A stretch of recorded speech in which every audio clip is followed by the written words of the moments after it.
This was one of the best debates that we have seen all year.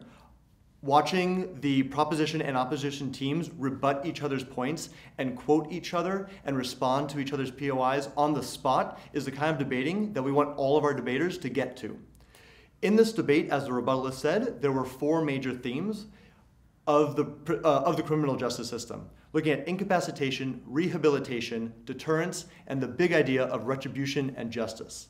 On the note of rehabilitation, as this is the death penalty, there really isn't a chance of rehabilitating someone after you kill them, so that point is thrown to the side.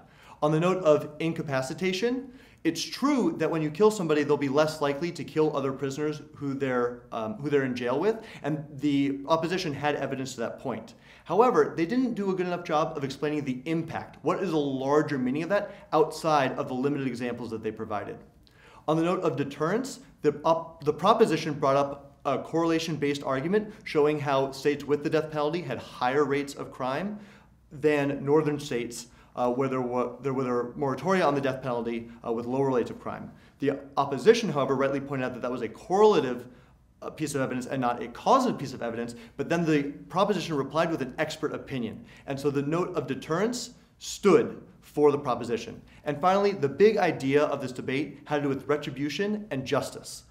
When it came down to it, the proposition was able to conclusively show with anecdotal and statistical evidence that the victims' families don't want it, and that there's a racial bias which is not in line with the American justice system. For those reasons, the judges ruled with the proposition.